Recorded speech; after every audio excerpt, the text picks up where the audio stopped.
What's up people, Ninad Kulkarni here and the Paddle Nerd is back with another video, and this one I am covering the Bloom Metallic Tour. Bloom is one of the Indian companies which is up and coming and making brilliant pickleball paddles, really putting a lot of efforts into the R&D, which is what really attracts me about them.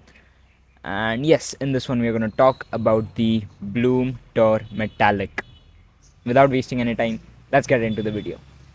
Okay, so this is the Bloom Tour Metallic, and as the name suggests, it of course has metal into it. I'm going to talk about it later in the video, but let's start with the introduction of the paddle first. The paddle is edgeless, 16 mm thick, and has a handle of 5.3 inches. Now it's not enough for double-handed backhands, but it is good enough for open stance one-handed backhands. So yeah. Now, the face is around 11 inches depending on how high you grip the paddle, and 11 inches I feel is just about enough. I mean, if the paddle is too broad, there is a lot of loss of power for you. So 11 inches, just enough. And no, this is not a doubles oriented paddle, it's a hybrid actually. So this is not an advertisement, it's an actual review. So I will come out and say that maybe Bloom doesn't have the best hybrid shaped cores. So this one works as a doubles and singles paddles too, satisfies both of your needs. So yeah, I'm treating it as a doubles paddle and a singles paddle, something like a hybrid.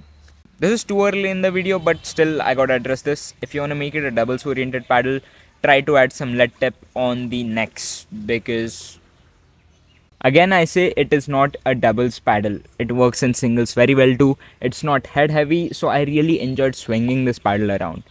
Not literally swinging this paddle around, but the swing is very comfortable. That's what I'm trying to say.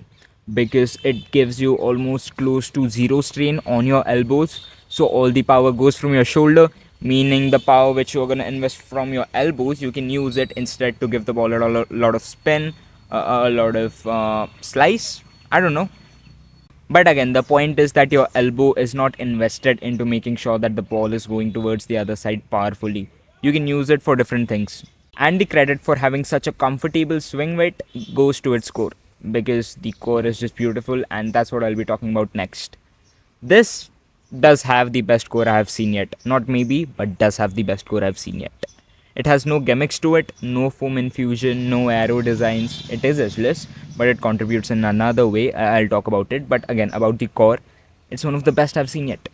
So because of the core being so powerful and punchy, you don't have to invest a lot of energy and power into making sure that the ball is going towards the other side with a good speed and flight.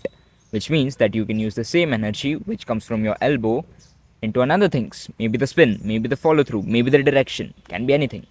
What I've noticed is that manufacturers think that the arrow and edgeless design isn't really compatible with doubles oriented paddles, and my message to them is to change your mind and try this paddle once. Bottom line, the paddle has power. So you don't have to invest much yourself, and you can use it to experiment on different things. If you want to hit a tennis style top spin, maybe this is good for that too. I've tried it and it's good for that.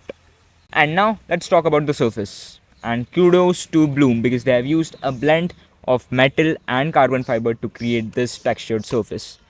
And many big companies don't have the balls to try this. Selkirk, they tried Kevlar once on a SLK series and haven't tried it since then. Even their lab series doesn't have anything but carbon fiber, and it is supposed to be experimental. And Yola, of course, hasn't moved on from carbon fiber. And yes, the surface has a ton of spin to it. Maybe the grit is a little bit low, but the ball rests on it much longer than it would on a carbon fiber paddle, so it allows you to spin it more. The surface isn't like Kevlar at all, if you're wondering. It tilts towards the feel of the fiberglass paddles a little bit more, but with the texture and grit of a carbon fiber. The surface is extremely light and the core is dense, so they have put these two really important qualities together. This is basically a reverse Kevlar, because in Kevlar paddles the core is basically lighter and the Kevlar is heavier, but they've done the opposite in this. That's why you feel like playing with a fiberglass paddle, you know, the pure polypropylene core which I mentioned. And now coming down to the metallics ratings. The comfort is a 1.9, the volleys are a solid 2, the drives are a 1.7, the tech used 2, and relevance in the market 1.5. Now, the relevance would have been higher, but this paddle does not have approval from anyone yet. I'm pretty sure that the Bloom team is working towards getting an approval from a governing body, may it be local, may it be international, may it be American, but yeah, it needs some sort of stamp on it by now. And this lands us at a total of 9.1 out of 10, highest rating for any Indian paddle so far. That's it. Thank you for watching, guys. Kudos to the team of Bloom and the team of Pickle Patch for you letting me use this beautiful venue.